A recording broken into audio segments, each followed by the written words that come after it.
The Battle of Plassey, fought on the 23rd of June 1757, changed India, and arguably Britain, forever. On that date, Robert Clive, with an East India Company army of about 3,000, defeated 50,000 troops under the Nawab of Bengal. It effectively began the British Empire's 200-year rule in India. But do you know what actually happened at the battle? Or how Clive overcame such enormous odds? And how this one battle had such a profound effect on India and Britain? So join me as I explore the Battle of Plassey in India, 1757. The British East India Company had been established in 1600 during the reign of Queen Elizabeth I, very much as a trading company. Through the 17th century, they had established trading bases, often called factories, at various points around the Indian coast, but the principal ones were at Bombay, Madras and Calcutta. Whilst called factories, they were more often like forts, and as the century wore on, the East India Company began to recruit its own soldiers to defend those forts. They also had their own navy to protect their trading ships. Not something that your average company does. But then, the rise of the East India Company is a fascinating story in its own right, but not for today. The British and their East India Company were not the only Europeans seeking to establish a foothold on the Indian subcontinent. The Portuguese at Goa, the Dutch and the French at Pondicherry all had rival East India Companies. Even the Danes and the Austrians were in on the act. And the tangled web of rivalries and conflicts back in Europe played themselves out between these companies here in India. Not least between the British and the French, who by the 1750s were the two preeminent companies on the subcontinent. Both sought to influence Indian rulers to gain an advantage over their rival. As I said just now, the main French base was at Pondicherry, close to Madras. However, they'd also established a fort further up the Hooghly River from Calcutta, at Chandrinagar. And that plays a role in our story. The India in which these trading companies were trying to make inroads into was nominally under the control of the Mughal emperors in Delhi. But that empire and its centralised control was in decline. Various hereditary rulers, whilst nominally paying homage to the emperor, were effectively running huge tracts of the country in their own right, and to all intents and purposes, acting as independent states. And these rulers often used the various European East India Companies to gain leverage over their neighbours, something the British and French in particular were more than happy to play a part in. One such semi-autonomous ruler was the Nawab of Bengal. Bengal was arguably the richest part of India at the time, exporting cottons and silks and other commodities to Europe, and accounting for a huge share of the Indian subcontinent's income. In 1756, the Nawab of Bengal died, and was succeeded by his grandson, Siraj ad-Dowlah. The 20-year-old Nawab adopted a pro-French policy in his relations with the trading companies operating on his lands, and that, from a competitive position, was not one that endeared him to the British. Unfortunately for Siraj ad-Dowlah, he was walking into the bear pit of 18th century European rivalries. Within a month of his assuming power, the 7 Years' War had broken out in Europe between two rival coalitions, in which Britain and France were leading players on opposing sides. That rivalry and the Nawab's pro-French policy now put him on a collision course with the British East India Company. With tensions mounting in Europe, the East India Company decided to strengthen their fort at Calcutta, Fort William. The Nawab reminded them that they were merely his guests in Bengal and ordered them to stop construction. His order was ignored, and in June 1756 the Nawab seized the fort. Many of the defeated European defenders were crowded into a small cell in the fort for the night, where many died from dehydration or suffocation. This event became known as the Black Hole of Calcutta. Now, I've told the story of the Black Hole of Calcutta in a previous video, and I'll post a link in the description. The East India Company naturally wanted their fort back, and dispatched a fleet from Madras under Admiral Watson, carrying something like 900 European and 1,200 Indian troops, or sepoys, to reassert control on Calcutta. That army was commanded by a man whose name came to symbolise British control of India, Robert Clive. Clive was born in Shropshire, England in 1725. An unruly youth, he was eventually dispatched to India by his family when he was 18, and there he entered into the service of the East India Company in Madras. Initially recruited as an administrator, he volunteered for military service. Despite no previous military training, he took to fighting like a duck to water. In 1751, aged just 26, he had cemented his reputation as a military leader when he captured Arcot and then withstood a siege for 53 days. Clive is a fascinating character who was as controversial in the 18th century as he is today. Would you like me to do a video about Robert Clive, his life and career? If you do, please type yes in the comments below. When he arrived in front of the fort on the 2nd of January 1757, the Indian garrison promptly surrendered to Clive. Anti-British at the best of times, Siraj ud-Dowlah was infuriated by Clive's actions and once more marched his huge army, numbering over 40,000, towards Calcutta, arriving on the 3rd of February. In the early hours of the following morning, despite being massively outnumbered, 20-1, Clive attacked in thick fog. When the fog lifted, the British officer realised that he'd reached the centre of the Indian camp. In danger of being surrounded, he fought his way back to where he'd started. Despite Clive's near miss, it was the Nawab who was rattled by that fearsome raid. Just a week later, he signed a treaty reconfirming East India Company privileges and compensating them for financial losses suffered in Calcutta. In theory, peace was restored, but Clive was not so sure. Fundamentally, he didn't trust the Nawab not to attack Calcutta once he'd withdrawn to Madras. Moreover, that potential was very real, as the French in their nearby fort would be egging him on, especially with the backdrop of the 7 Years' War in Europe. To protect Calcutta, Clive stormed and destroyed the French fort, just up the river at Chandrinagar. Outraged that the East India Company had once more carried out military operations in his lands and at the same time taken out his French allies, Siraj yet again decided to act. He marched south from his capital and took up a position at Plassey, about 100 miles north of Calcutta. Once more, he massively outnumbered Clive. But his favourable numbers hid a lurking danger for the Nawab. Treachery was afoot. Clive was secretly in correspondence with one of the Nawab's principal generals, Mir Jafar Khan. He was also, again secretly, talking to the head of the powerful and immensely wealthy Jagat Seth Bengal banking family. Maybe not quite in the same league, but the Jagat Seths were at this time in northern India what the Rothschilds would become in 19th century Europe. And the Jagat Seths were concerned that the young Nawab would seize their huge wealth for his own ends. To prevent that happening, they enthusiastically encouraged Clive to kick the Nawab off his throne and replace him with the disgruntled Mir Jafar Khan. To sweeten the process, they offered the East India Company, and Clive in person, a huge financial reward if they succeeded, in the region of £4 million, something like £400 million in today's money. Clive now signed a treaty with Mir Jafar, in which the Bengali general agreed to betray the Nawab in return for the throne. With the treaty in his pocket, the British commander marched his army of just 3,000 men towards the Nawab's army at Plassey. In his force, about 1/3, or 950, were European troops. The majority of these were Europeans serving in the East India Company's own army, such as the 1st Madras European Regiment. He did, however, also have a regiment of redcoats from the regular British Army, His Majesty's 39th Foot.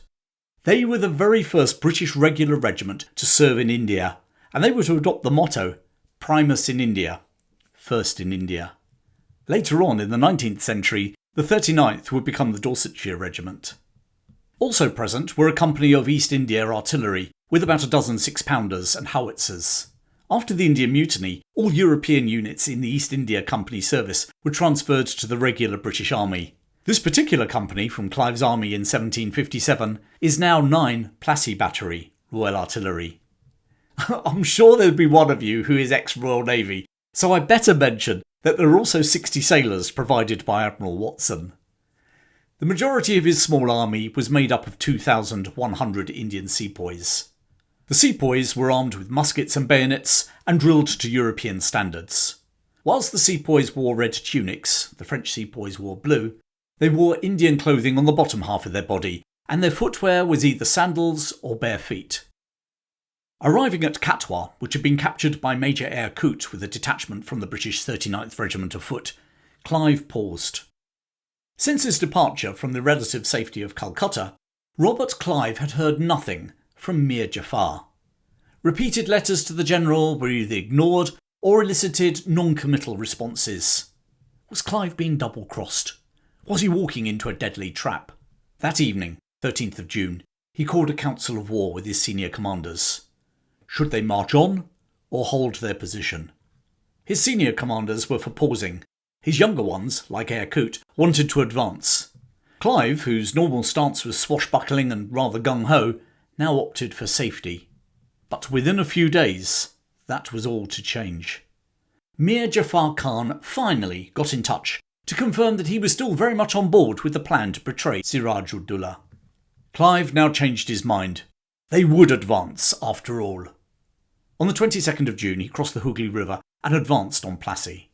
They arrived in the early hours of the 23rd of June, 1757. Clive bivouacked his men in a mango grove, whilst he took over a nearby hunting lodge. Trying to get some rest, less than a mile away, they could hear the Nawab's camp. As dawn broke on the Bengal landscape, Siraj ud-Dowlah's army marched out of their encampment. It was vast. 35,000 infantry and 15,000 cavalry, 50,000 men in total, versus Clive's 3,000. They also had 53 pieces of cannon, not just more than Clive, but also of heavier calibre, ranging from 18 to 32 pounders, versus Clive's 6-pounders. Accompanying them was a small French force commanded by Monsieur de Saint-Fré, providing both supervision for the artillery and manning some of their own European guns. The Nawab's army formed a crescent around the East India Company army. The French were positioned on a mound close to the river. Siraj ud-Dowlah's most loyal general, Mir Madan Khan, was just behind him. At the opposite end of the crescent, on their left wing, was turncoat Mir Jafar Khan, commanding about a third of the army. Despite his most recent letter, Clive didn't totally trust Mir Jafar. His concern deepened as the Bengali general now outflanked the British position. What was Mir Jafar up to? Was he going to double-cross and attack Clive? It seemed that, either way, he was intent on being the kingmaker today. Despite his huge numerical advantage, the young Nawab of Bengal's position was not quite as overwhelming as those numbers might suggest. For a start, his guns were designed for sieges rather than field battles, and were too heavy to move forward swiftly. His gunners tried to compensate by ingeniously placing the huge guns on wooden carts pulled by oxen and pushed by elephants. But their huge weight wasn't their only disadvantage. Unlike European guns, they couldn't be elevated. In other words, they were great for punching holes through static walls, but not so good for dealing with an ever-changing battlefield. In fact, the elevating artillery was one advantage that Europeans, of all nations, had over the various Indian armies they faced at this time. And it was also a reason why rulers like the Nawab of Bengal were keen to have them on their side when dealing with competing rulers on the subcontinent. Staying with the artillery, there was another disadvantage. The rate of fire for Indian gunners in the 1750s was far slower than European artillery crews, which meant that Clive's limited numbers could actually pack the same punch as the Bengalis. A third disadvantage was that the bulk of the Bengali army was made up of feudal levies. Apart from the highly experienced Pathan cavalry, most of Siraj ud-Dowlah's infantry were not trained and were loyal to their hereditary leaders. And this meant if the leader fell, the morale of his followers fell too. Up against them were 2,000 highly trained sepoys and 900 European troops, including the 39th Foot. The Nawab's numbers could only really count if they could get close enough for hand-to-hand fighting, and that was one thing Clive did not intend to do. And finally, the Bengali position was compromised because not all of the generals were loyal. We know about Mir Jafar Khan, but other generals had also been bribed by Clive, including the commander in the centre, Raja Dulab Ram. If they chose to step aside, then the numerical advantage would be further eroded. Nevertheless, with this huge army confronting him, Clive responded in his usual fashion, boldly ordering his small force out of the mango grove. He placed his European troops in the centre of his line, with his artillery on each side of them and the sepoys on each flank. At 8 o'clock, both armies were in place, and the battle started with the French artillery commander opening fire on Clive's line. Within half an hour, the British force had lost 30 men to a furious but ineffective artillery assault. The problem for Siraj was that despite having way more guns, their inability to elevate meant that most of his shells were flying over the British Army's heads. Nevertheless, outnumbered 15-1, Clive couldn't afford even those casualties, and therefore ordered his men to retreat behind a mound that marked the beginning of the mango grove. There they dug embrasures through the mound for their guns to fire through. Whilst Siraj-ud-Daulla's cannon caused havoc among the mango trees, Clive's small army were reasonably safe from the bombardment. Clive's artillery now recommenced firing, with a lot more effect than their adversaries, forcing the Pathan cavalry to retire. This artillery duel lasted nearly 3 hours. And then the weather intervened. At 11 a.m, a rainstorm hit the battlefield. With experience of fighting in monsoons, Clive covered his artillery in tarpaulin. Somewhat strangely, seeing as monsoons are an annual event in India, the Nawab didn't take such precautions, and his artillery's gunpowder was soaked. It was now that loyalist general Mir Madan Khan made a fatal error. Believing that Clive's gunpowder would also be wet and his guns useless, he ordered the Pathan cavalry to charge. Leading from the front, the general and his horsemen galloped towards Clive's tiny army. But thanks to that tarpaulin, Clive's gunpowder was very much dry, and as the Bengali cavalry swept towards the mango grove, they ran into a barrage of grape shot. As I said just now, it was a fatal mistake. It was certainly fatal for Mir Madan Khan, who was mortally wounded. The destruction of his cavalry and the loss of his most loyal commander shattered the Nawab's confidence. Raja Dulab Ram, who as I mentioned earlier had also accepted a bribe to change sides, advised the Nawab to retreat to the capital. Siraj took that advice, abandoning the battlefield on a camel with a 2,000-strong cavalry escort. Raja Dulab Ram now ordered the army to fall back on the camp, whilst Mir Jafar Khan simply sat with a third of the army on the sidelines. That was the moment for Clive to advance. Sweeping forward, his British and Indian troops captured the French position, and now those guns, along with Clive's artillery that had been moved forward, bombarded the Bengal army with impunity. The Bengal generals might have been treacherous, but their soldiers were not, and they turned to fight. But against that disciplined musket and artillery fire, it was hopeless. By 5 p.m, the Bengal army was in headlong flight. The Battle of Plassey was over. Clive's army suffered casualties of 23 dead and 49 wounded. Siraj-ud-Daulla's army lost around 500 dead and many more wounded. As agreed with Clive, Mir Jafar Khan became Nawab of Bengal. It was, however, largely a Pyrrhic victory for the turncoat general. He may have been Nawab in title, but he owed his position to the British, and it was the East India Company, and not Mir Jafar, who were now the real power in Bengal and Eastern India. Under that treaty he had signed with Clive, the new Nawab also made the East India Company and all her employees exempt from all internal trading duties in Bengal. A highly lucrative prize for the company and her employees, but one that had a huge negative impact on the economy of Bengal. For this piece of 18th century regime change, the East India Company also received a payment from the Jagat Seth banking family amounting to £4 million, approximately £400 million in today's money. Clive was to receive a share of that bounty too, along with a cash payment, titles and an estate from the new Nawab. He was appointed Governor of Bengal by the East India Company, serving 2 separate terms. In 1765, whilst governor, he negotiated with the Mughal Emperor in Delhi for the East India Company, rather than the Nawab, to have the right to collect all taxes and customs revenue in Bengal. The East India Company had replaced the Nawab in all but name, and were the undoubted masters of Bengal. They had moved from controlling trading forts along the coast to now controlling Bengal, with a population of 30 million, 3 times larger than Britain itself at the time. They were no longer a mere trading company, they were an imperial power. And in the next 50 years, they would gain control of most of the subcontinent. I will cover that expansion and the wars that resulted in the future, so make sure you subscribe to my channel so you don't miss them. But Clive's victory at Plassey and the overthrow of Siraj-ud-Daulla had another result that helped the British build their empire in India. The destruction of their fort at Chandrinagar and the loss of their ally effectively ended French competition in Bengal and northern India. Considering the impact it was to have on India, and also Britain for that matter, Plassey was an unimpressive battle. And for a battle that changed India forever, the casualties were minimal, something like 600 to 700 dead. But the Battle of Plassey can definitely be seen as the moment when Britain began their 200-year rule in India.